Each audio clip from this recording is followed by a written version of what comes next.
sheets, which you have so beautifully pointed out to me. There is nothing apart from these 5 sheets to know. There's nothing apart from them to know. What else is there? Let's look at ourselves very carefully. We have found only these 5 things. What are these 5 sheets? Take an example. I'll quickly summarize what we have done so far in a sentence. Here is my hand. What I see here, the skin and inside it, the flesh and the bones and the blood, this is the Annamaya, the food sheet. When I lift my hand, the energy which enables me to move my hand is the Pranamaya. The thought, I must lift my hand, that's the Manomaya, the mind sheath. The feeling, I am lifting my hand, that knowledge, that identity, the agent of action, Kartritva in Sanskrit, that is the Vijnanamaya Kosha. And if there is any happiness associated with lifting the hand, that is percolated down from the Anandamaya Kosha. We might smile, what happiness is there in lifting the hand? Well, go to a physiotherapy unit. Oh yes, a person who has had a stroke, struggling days and weeks and months and finally beginning to lift the hand a little bit, so much happiness. So that comes from the Anandamaya Kosha. So these are the 5 layers of our personality. What else is there? There is nothing. That is the question. Here comes the story of the 10 persons. 5 sheets, we experience them. Where is this Atman you promised? Where is the self you promised? Vidyaranya says, watch this. What did you say? Did you not say that I experienced the 5 sheets? That the 5 sheets are experienced? Body and mind and intellect and so forth, they are experienced? Yes. If they are experienced, there must be an experiencer. True. If they are experienced, there must be an experiencer. Then who is that experiencer? What is that experiencer? This was Vidyaranya's first point. You are looking for an object. What was the mistake of the person counting? He was counting 1, 2, 3, 4, 5, 6, 7, 8, 9. He was looking for one more? 10 out there. The 10th one is not out there. It is the one who was counting. Vidyaranya tells us exactly like that. When you consider the body and the life forces and the mind and the intellect and the darkness beyond the intellect, who is the one watching all of them? That one is not an object. Your mistake, our mistake, a fundamental and very natural mistake is to look for an object. When they tell you there is an Atman, Brahman, our first unconscious, natural instinct is to go out there and look for an object of knowledge called Brahman or Atman, and we don't find it. We don't find it, Vidyaranya says, Natu asattaya, not because it does not exist, but it is the one who is seeking.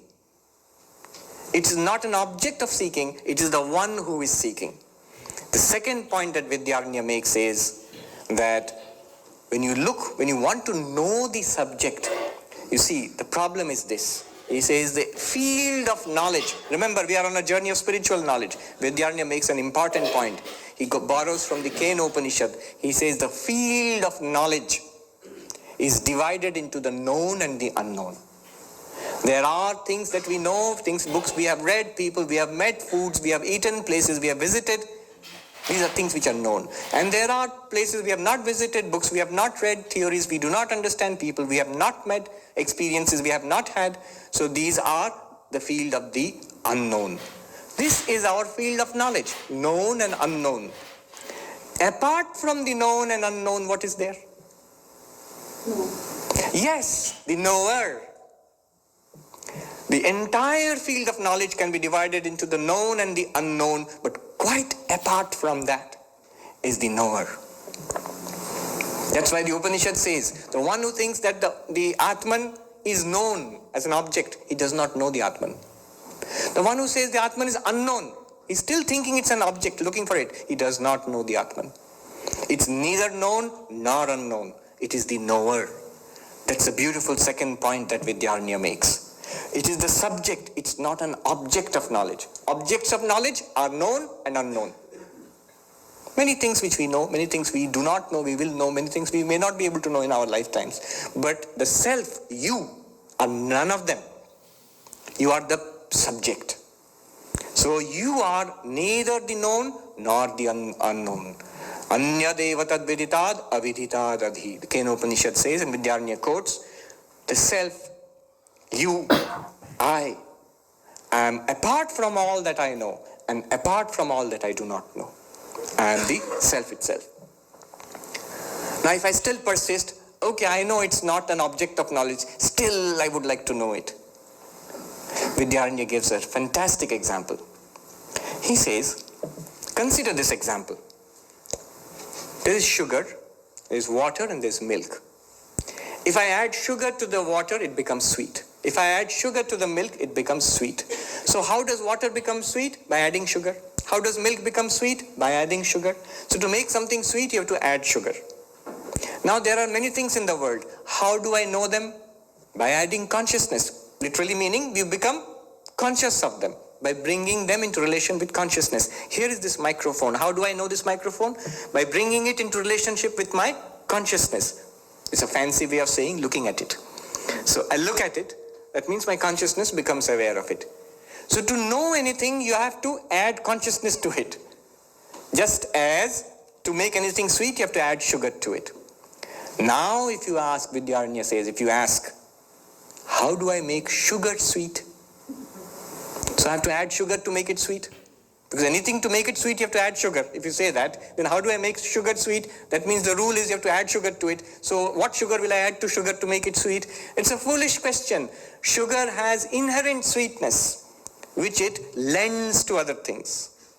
Consciousness, you don't have to become conscious of consciousness. Consciousness is what they call swaprakasha, self-luminous. It illumines everything else and reveals itself in the act of illumining everything else. Let me repeat that. In every act of knowledge, you, the self, are revealed. You, the consciousness, is revealed in every act of knowledge. Eyes. How are the eyes revealed? How do you know that you have got eyes? By seeing things. By seeing what? The first answer is to say that by seeing your own eyes. You don't have to see your own eyes to say that you have got eyes. You have to see, if you see anything at all, it's a proof that you have got eyes. In the same way, I am consciousness. The pure self is consciousness. It is revealed in every act of knowledge. You don't have to add consciousness to it. You don't have to make consciousness an object of consciousness. No. The fourth point that Vidyaranya makes is, he says, it is indeed shameful if we say, if I say aloud, I don't have a tongue. The very act of speaking makes it a lie that I don't have a tongue. You understand? If I say it out loud, I don't have a tongue. The very act, he says, lajja. It is a shameful statement to say that I do not have a tongue. If I speak it aloud, it means I have a tongue. How did I speak otherwise? No matter what I say. Shankaracharya says, Yaeva asya nirakarta tasyaiva atmasa. Whoever is the denier of the self is the self of that very person.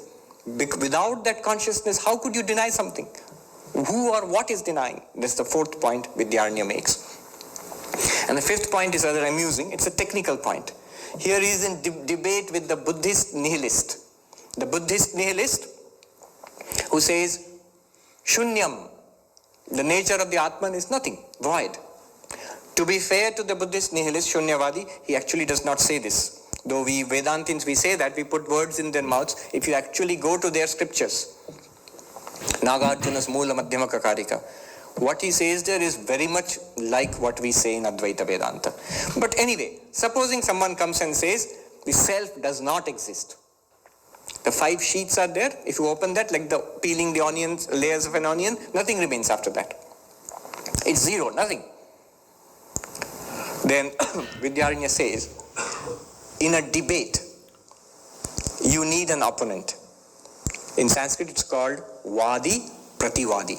Vadi is the person who is debating, and Prativadi is the opponent who holds the opposite view. Now, in this case, the Prativadi, the Buddhist Shunyavadi, has said the Atman does not exist or the self does not exist. So he does not exist.